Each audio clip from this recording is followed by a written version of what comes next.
Hello friends, welcome জানাচ্ছি আমার YouTube চ্যানেলে সবাইকে। চলে এসেছি আপনাদের জন্য আরও একটা নতুন ভিডিও নিয়ে। ভিডিও নোটিফিকেশন নাও যেতে পারে, তাই মাঝে মাঝে দেখতে হবে আরজি টেক ইউটিউব চ্যানেলকে।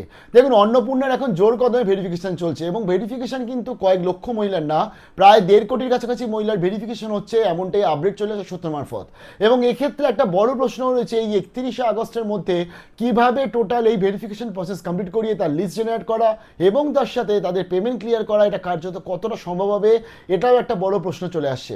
দেখুন, এই ভেরিফিকেশন নিয়েও কিন্তু নানা বৈষম্য এবং নানা প্রশ্ন চলে আসছে এবং বিভিন্ন মহিলার মাধ্যমে সেই প্রশ্নগুলো পেলাম, আপনাদের কাছে শেয়ার করছি। যদি আপনারা একমত হন, কমেন্ট সেকশনে অতি অবশ্যই জানাবেন। দেখুন, যারা আজকে বিশেষ করে আন্ডার এনকোয়ারি রয়েছে তাদের কি হচ্ছে, বাড়ি বাড়ি গিয়ে ভেরিফিকেশন হচ্ছে। আর যারা আজকে যে সমস্ত মহিলা 1 কোটির ওপর মহিলা যারা টাকা অলরেডি পেয়ে গেছে, তাদের কিন্তু বেশিরভাগ ভেরিফিকেশন হচ্ছে নয় টেলিফোনিক, নয় তাদের থেকে একটা মুচলেখা লিখিয়ে নেওয়া হচ্ছে যে আমি কোনো কিছু এর মধ্যে পড়ছি না, এবং অথবা তাদেরকে কোথাও একটা ডেকে তাদের কিন্তু ডকুমেন্টসগুলোকে যাচাই করে নেওয়া হচ্ছে এবং আলটিমেটলি বেশিরভাগ ক্ষেত্রেই তাদের কিন্তু টেলিফোনিক অর্থাৎ ফোন করা হচ্ছে। তাহলে ফোনের মাধ্যমে যদি কোনো অযোগ্য মহিলা তিনি যদি মিথ্যে কথা বলে, তাহলে তিনি কিন্তু সেই যোগ্য লিস্টেই চলে এলো। আর যারা আজকে আন্ডার এনকোয়ারি রয়েছে, যারা সত্যি কথা লিখেছে তার জন্য আন্ডার এনকোয়ারি রয়েছে এবং কিছু মিস্টেকের জন্য আজকে আন্ডার এনকোয়ারি রয়েছে, তাদের কিন্তু আলটিমেটলি বাড়ি বাড়ি যাচ্ছে বলে এমনটাই আপডেট চলে আসছে। অনেক জায়গায় তো ভেরিফিকেশন প্রসেস শুরুই করেনি, অনেক জায়গায় ভেরিফিকেশন প্রসেস এখন অব্দি কমপ্লিট হয়নি। তবে এই ভেরিফিকেশন এখন অথই চলে, কারণ প্রচুর মহিলারা রয়েছে, তাদের টোটাল ভেরিফিকেশন আশা করছি রাজ্য সরকার যখন একটা টাইম লিমিট দিয়েছে তার মধ্যে তারা যেন করে নেয়। এবং এই যে ফোনে বা টেলিফোনিক যে ভেরিফিকেশন হচ্ছে, সেইখানেও কিন্তু এমন কিছু প্রশ্ন জিজ্ঞাসা করা হচ্ছে যে এই প্রশ্নগুলো বর্তমানে আর কোনো যুক্তি নেই।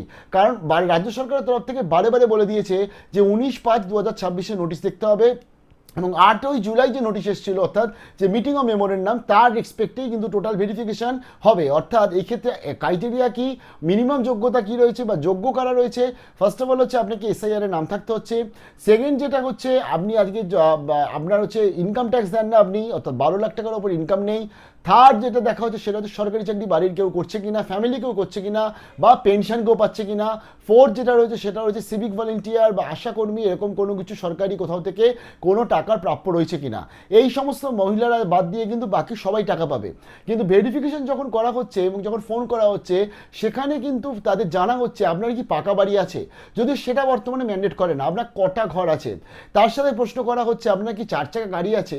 এই যে ব্যাপারটা যে 4 চাকা গাড়ি থাকলে পাবে না বা 3টের বেশি রুম থাকলে পাবে না, এগুলো অলরেডি ক্ল্যারিফাইড। এবং মুখ্যমন্ত্রী নিজে যখন বারংবার বলছে তিনি যে 12 লক্ষ টাকার মধ্যে যাদের আজকে ইনকাম রয়েছে, অর্থাৎ যাদের আজকে ইনকাম ট্যাক্স পেমেন্ট করে তারা এর মধ্যে আসছে না, বাকিরা কিন্তু সবাই যোগ্য এবং as per rules as per নোটিফিকেশনও তাই বলছে। তাহলে এই প্রশ্নগুলো ভেরিফিকেশনে কেন করা হচ্ছে, এগুলো অযৌক্তিক প্রশ্ন বর্তমানে দাঁড়িয়ে। তাই এবং এই ক্ষেত্রে আমার মনে হয় যারা বিশেষ করে যে সমস্ত মহিলারা ফোন পাচ্ছে তারা অনেকেই টেনশন করছে বিষয়। আন্ডার এনকোয়ারিদেরও যে ভেরিফিকেশন হচ্ছে সেখানে কিন্তু আইসিডিএস এগুলো জিজ্ঞাসা করছে, কিন্তু এগুলো জিজ্ঞাসা করার তো আর বর্তমানে দরকার নেই as per government notification, as per government rules বা মিটিং অফ মেমোরেন্ডাম। তাহলে এই প্রশ্নগুলো কেন আসছে? এখানে আরও একটা ব্যাপার রয়েছে, অনেক মহিলাদের কিন্তু এই নাম থেকে বাতিল হতে চলেছে, কারণ ফর্ম ফিল আপের সময় অনেকেই তারা ভুল তথ্য দিয়েছিল এবং যারা ভুল তথ্য দিয়েছিল, যারা সেই জন্য 3,000 টাকা পেয়ে গেছে, তাদের যা আছে যখন অনেকেই আছে সঠিক তথ্য দিচ্ছে। যেমন সরকারি চাকরির ক্ষেত্রে তারা সবাই সরকারি চাকরি যারা বাড়িতে ফ্যামিলিতে করে, যারা টাকা পেয়ে গেছিল, তারা কিন্তু লিখছে যে হ্যাঁ সরকারি চাকরি করে এবং এক্ষেত্রে তাদের তো টাকাটা যেটা হচ্ছে তাদের ক্যান্সেল হয়ে যাচ্ছে বর্তমানে অ্যাজ অফ নাও যেটা বলা আছে।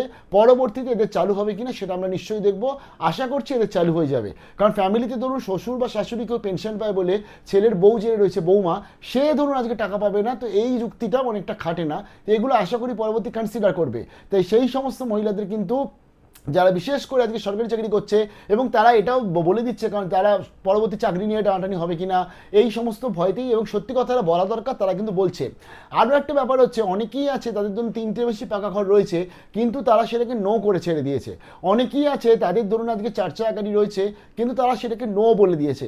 এই ক্ষেত্রে সরকার কীভাবে বিবেচনা করে এই সমস্ত ক্যান্ডিডেটদের, যে যারা আজকে মিথ্যে তথ্য দিয়েছে তাদেরকে এর মধ্যে ইনক্লুড করবে কিনা, নাকি এটাকে সিলি মিস্টেক ভেবে বা এডিট করে পরবর্তীতে তাদেরকে কিন্তু ঢুকিয়ে দেওয়া যায় কিনা, বা সিলি মিস্টেক ভেবে। কারণ অনেক জায়গাতেই আমরা দেখেছি মিউনিসিপ্যালিটি লিখতে গেলে লেখা হচ্ছে ধরুন আজকে একটা টালিগঞ্জ, সেখানে চলে আসছে ধরুন আজকে শিলিগুড়ি, মানে এরকম আসছে।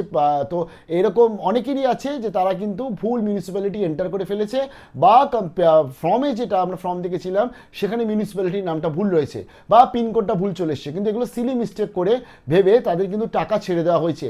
তবে এই এক্ষেত্রে আজকে যারা বিশেষ করে মিথ্যে তথ্য দিয়েছিল, কিন্তু বর্তমানে অরিজিনাল জিনিসটা তারা পেয়ে যাচ্ছে, যারা বিশেষ করে সত্যি কথা বলছে, যেহেতু ফোনের মাধ্যমে হচ্ছে, বাড়ি বাড়ি যাচ্ছে না, তো সেখানে দাঁড়িয়ে তাদেরকে এর মধ্যে ইনক্লুড করবে কিনা এটা একটা রয়েছে প্রশ্ন। তার ফলে এইবারে যে আগস্ট মাসে টাকা আসতে চলেছে, এটা একটা ফ্রেশ লিস্ট আসতে চলেছে, এবং এই ক্ষেত্রে আজ কত লাখ, মানে 1 কোটি কত লক্ষ মহিলা ফাইনালি এর মধ্যে অ্যাপ্রুভ লিস্টে আসে, সিলি মিস্টেকগুলোকে তারা সিলিভাবেই তারা ছেড়ে দেয় কিনা সেটাও দেখেন। এবং আমি এটা বলবো যে যদি কেউ আজকে ইচ্ছা করে ভুল দেয় তাহলে তো অন্য ব্যাপার, বাট যদি কেউ সিলিং মিস্টেক করে থাকে তাহলে সেটা মনে হয় যে এডিটের মাধ্যমে চেঞ্জ করে দেওয়াটাই উচিত, সেই মহিলা যদি ডিজার্ভিং ক্যান্ডিডেট হয়, সে যদি যোগ্য হয় প্রপারলি।